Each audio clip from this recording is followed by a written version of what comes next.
પુરાના ગ્રામજનો police station પહોંચ્યા। Police સ્ટેશનના ગણેશપુરામાં ગ્રામજનોએ ઘેરાવ કર્યો। ગ્રામજનો ટ્રેક્ટર અને ગાડીઓ લઈ પોલીસ સ્ટેશન પહોંચ્યા। મોટી સંખ્યામાં પોલીસ સ્ટેશન પર ગ્રામજનો પહોંચ્યા અને હલ્લો બોલ। થોડા સમય પહેલા જ હિટ એન્ડ રનના કેસ બાબતે લોકોમાં આક્રોશ હતો।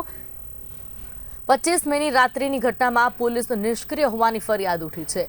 દેવપુરા હીરપુરા રોડ પર હિટ એન્ડ રનની ઘટના બની હતી। અજાણ્યા વાહન ચાલક ઘટના બાદ ફરાર થયો હતો। ગામના વ્યક્તિને ઈજા પહોંચાડી હતી, ત્યારે ગંભીર ઈજાઓ પહોંચાડતા ઈજાગ્રસ્ત અશ્વિનભાઈ પટેલને હોસ્પિટલ લઈ જવાયા હતા અને અજાણ્યો વાહન ચાલક હજુ પણ પોલીસ પકડથી દૂર છે। ત્યારે પોલીસ દ્વારા કાર્યવાહી ન કરાતી હોવાની લોકોએ ફરિયાદ કરી છે અને ન્યાય ન મળે ત્યાં સુધી પોલીસ સ્ટેશન રહેવાની પણ લોકોએ ચીમકી ઉચ્ચારી છે। અમારા 22-25 તારીખે આવો પ્રશ્ન બનેલો એક્સિડન્ટનો, એના માટે આવેલા છીએ। આજ સુધી કોની કાર્યવાહી થઈ નહીં, પોલીસ કોઈ જવાબ આપતી નહીં। અમારે શું કરવું? બનાવ બન્યો તો 25 તારીખે વાવાઝોડું આવ્યું હતું। અમારા ઝાડનું દારૂ આગું કરવા અશ્વિનભાઈ સુનેલાલ પટેલ ગયા હતા અને એમને એક્સિડન્ટ થયું છે। ગંભીર ઈજાઓ થયેલી છે। કેડી હોસ્પિટલમાં એડમિટ કરેલા છે। અત્યારે હાલ એમની પરિસ્થિતિ નબળી છે।